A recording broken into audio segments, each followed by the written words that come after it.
Hi again. A few days ago, Richard King linked me to a thread by Stephen Thomas about his planer. And in the reading his thread, he talked about when he was trying to set up for a final depth of cut that he sometimes had to run the head down below and then come back, much like we do on a lathe for taking out all the play of the cross-feed screw. Well, that's what he was doing to be able to make his machine almost perfect on the cut.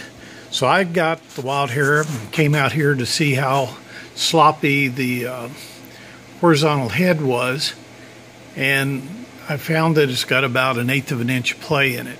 So I started looking to find out what the problem was. Right here you can see that I've raised the clapper box and assembly on up as high as I can get it, and as I was moving it around and testing it, I noticed a lot of slop and started looking around, and I found the key that holds this gear to the shaft was sticking down to about right here, almost completely out of the holder. And so got to looking more and trying to figure out what the problem is. Right now I've got it disengaged from the shaft and crossfeed screw. That's it up there. It's keyed all the way.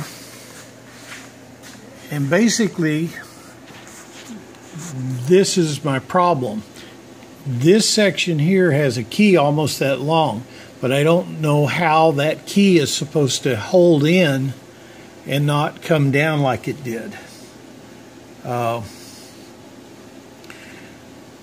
This gear attaches to a shaft that comes through here. It's smooth inside and has a keyway.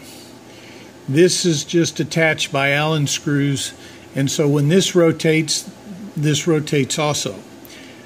This section right here attaches to this crossfeed screw, and it's pinned in place with some set screws.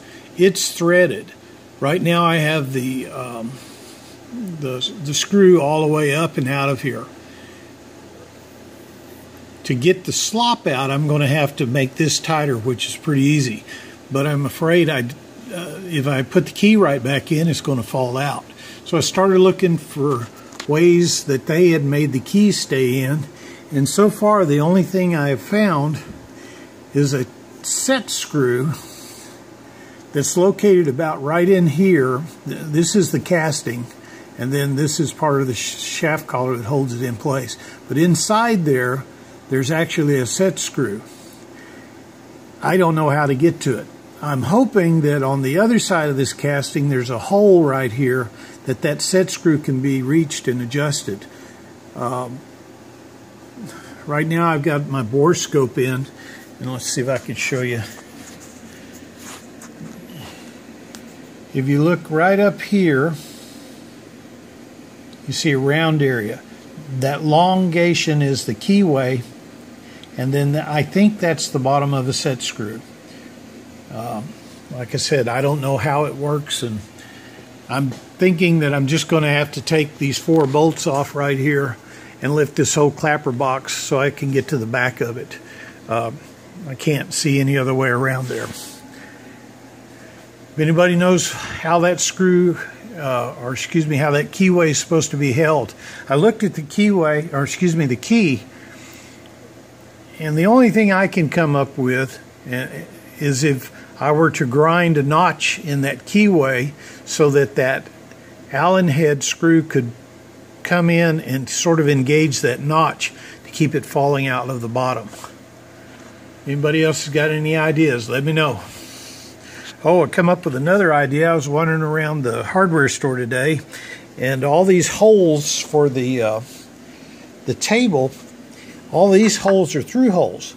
So if any kind of metal shavings get caught in here, they go all the way down and land up in the trough or on the back pan lid, or get caught up and it seems I'm still finding old-time shavings coming out of these things.